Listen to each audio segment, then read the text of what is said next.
दोस्तों, एक फ़िल्म ने पूरे मुल्क में कुछ ख़ास तरह के लोगों के मन में एक बवंडर खड़ा कर दिया है। फ़िल्म है छावा, जिसमें दिखाया गया है कि महान मराठा राजा शिवाजी के बेटे संभाजी के प्रति कैसे औरंगज़ेब ने क्रूरता की।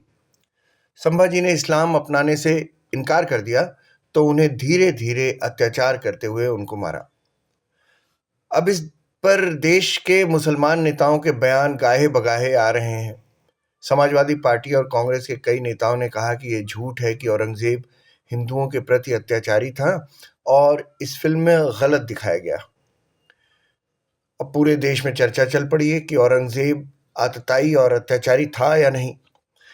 तो मेरी तो समझ में नहीं आता कि जब इतिहासकार खुद बता रहे हों कि औरंगज़ेब अत्याचारी था, तो इस देश के मुसलमानों के पेट में मरोड़ क्यों उठने लगता है।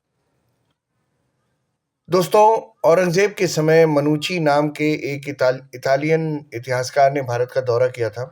उसने अपनी किताब स्टोरिया दो मोगोर में बहुत साफ-साफ लिखा है, औरंगज़ेब का शासन कठोर, असहिष्णु और हिंसक था। उसने अपनी किताब में मुगल दरबार की क्रूर नीतियों और युद्धों का भी विस्तार से वर्णन किया है। साफ-साफ कहा है कि औरंगज़ेब का शासन साम्राज्यवादी विस्तार और धार्मिक उग्रवाद का मिश्रण था। इसको ज़रा ध्यान से सुनिए। औरंगज़ेब का शासन साम्राज्यवादी विस्तार और धार्मिक उग्रवाद का मिश्रण था। रिलीजियस टेररिज्म, धर्म के आधार पर उग्रवाद। इससे औरंगज़ेब की ताकत कुछ दिन के लिए तो बढ़ी, लेकिन फिर वही उसके पतन का कारण भी बनी।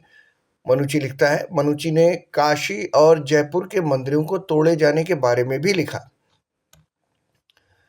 अब आइए एक और दूसरी किताब के बारे में भी जान लेते हैं, जो औरंगज़ेब के ही एक दरबारी ने लिखी है। ये है मासिरे आलमगीरी, जो मुगल सम्राट औरंगज़ेब के शासनकाल का एक महत्वपूर्ण ऐतिहासिक ग्रंथ है, जिसे मोहम्मद साकी मुस्तैद खां ने 1710 ईस्वी में कंप्लीट किया था।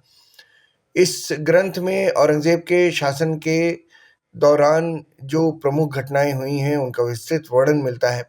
ग्रंथ के मुताबिक औरंगज़ेब ने हिंदू मंदिरों के विध्वंस के कई आदेश जारी किए थे।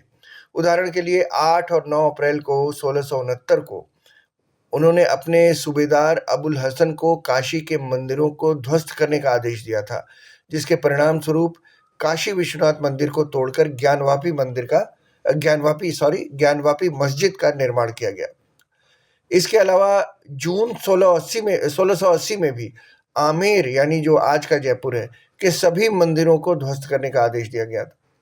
औरंगज़ेब ने हिंदुओं पर जजिया कर फिर से लागू किया था, जिससे हिंदू प्रजा पर आर्थिक भार पड़ा। इसी ग्रंथ में उल्लेख मिलता है कि औरंगज़ेब ने गुरु तेग बहादुर को इस्लाम स्वीकार करने के लिए कहा था, लेकिन जब उन्होंने इनकार कर दिया तो उन्हें कैद कर लिया गया और अंततः मौत की सज़ा दी गई। इसके अतिरिक्त उनके शिष्यों को भी यातनाएं दी गईं और उन्हें क्रूर तरीके से मारा गया। ये सब कुछ मासिरे आलमगीरी में है, जो औरंगज़ेब के ही एक दरबारी ने लिखी थी। अब गुरु तेग बहादुर को मारा क्यों?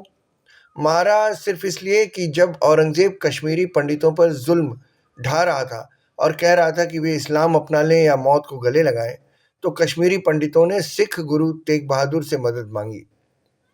गुरु तेग बहादुर की जीवनी लिखने वाले हरिराम गुप्ता लिखते हैं कि कश्मीरी पंडितों की व्यथा सुनकर गुरु का दिल पसीज गया। गुरु ने कश्मीर से आए ब्राह्मणों से कहा कि वो बादशाह के प्रतिनिधियों से कहें कि अगर गुरु तेग बहादुर ने इस्लाम कबूल कर लिया तो वो भी अपना धर्म बदल लेंगे। ये सुनकर नाराज औरंगज़ेब ने उन्हें दिल्ली बुला लिया और जब वो उसके दरबार में पहुंचे तो औरंगज़ेब ने हिंदू और सिख धर्म से जुड़े कई सवाल पूछे।